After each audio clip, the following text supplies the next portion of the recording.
भाऊंचं मन जिंकण्यासाठी आपल्याला हे चॅलेंज एक्सेप्ट करायलाच हवंय. मग ते नियमित 15 दिवस खेळणं असो किंवा 15 वर्ष. आयुष्यात किती प्रश्न असतात ना लोकांना. You all are outstanding. आणि तरी सुद्धा तुला नाही कळणार शीतल. अगं नशा आहे नशा कबड्डी म्हणजे. मी सांगेन त्यांना, भाऊ शिवानी चांगली मुलगी आहे आणि भाऊंचा माझ्यावर विश्वास आहे. शिवानी प्रामाणिक आहे, भाऊंना कसं सांगायचं हे काम माझं. तुमची मुलगी नोकरी करते, हा घरात पैसा आणते, म्हणजे तिला तिची जबाबदारी कळते. चांगली फार तुमची मुलगी. होय हाय बरी आहे. बरी नाही, चांगली आहे, फार चांगली.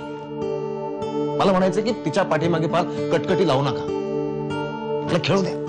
नाही पण मी काय म्हणते भाऊ, हा आता अशी किती दिवस कबड्डी खेळणार आहे ती. काय झालं? नाही म्हणलं आपल्या काय चाळी पाडणार आहेत ना आणि फलाट बांधणार आहेत, मग मैदान कसं राहतंय. बघा स्वप्न बघा. तुझे पप्पा राजकारणी, सगळी जगाची कामं करून घरी येणार दमून.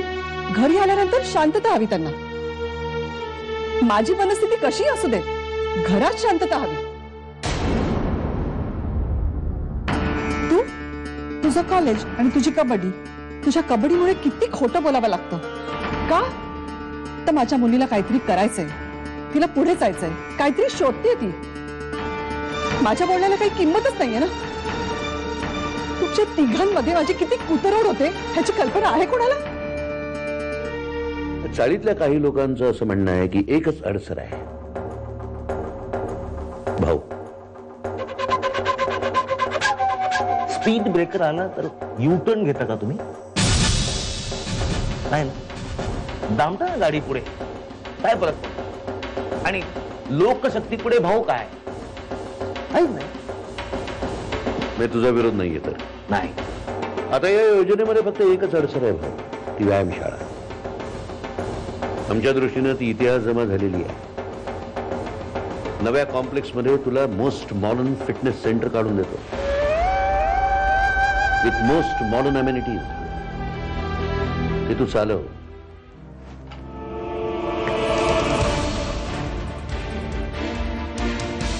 लक्ष्मण रेषा याच्या जवळ यायचं.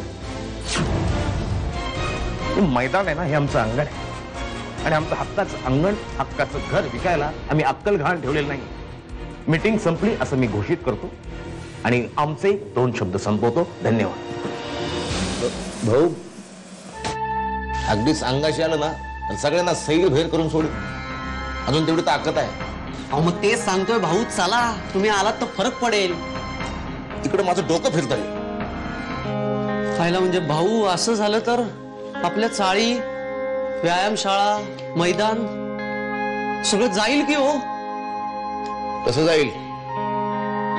सगळे करतील सह्या, भाऊनी नको सही करायला. अरे ही जनता स्वप्न बघते म्हणून तर आपल्यासारखे राजकारणी जिवंत आहेत. खरंय हो, अगदी खरंय. मग सह्या केल्या ना सगळ्यांनी? अगदी अगदी A to Z सगळ्यांनी सह्या केल्या. आणि तो भाऊ, तो आला होता का? नाही, तो नव्हता आला मीटिंगला. फक्त त्याच्या डोक्यात शिरत नाहीये. अरे मग लावा त्याला ठिकाणावर. तोच तो प्रयत्न चालू आहे. तुझा बाप तिकडे मैदानाचा लिलाव करतोय, चाळ विकायला काढतोय. आणि काय चाललंय काय तुमचं? भाऊ एकदा ते काय म्हणते ते ऐकून तरी घ्या ना. अरुणा, मी तुला आधीच सांगितलं की नाही पंढर? ही मुलगी नकोय मला. आता चांगलं ओळखतो मी. एकानं पोटात शिरायचं, दुसऱ्यानं बाहेरून ओरबाडायचं. एकानं प्रेमाने जिंकायचं, दुसऱ्यानं धाकण.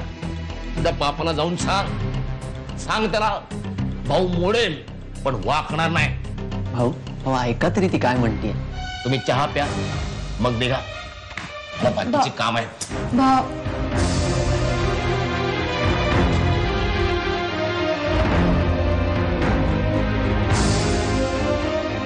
मी बघतो.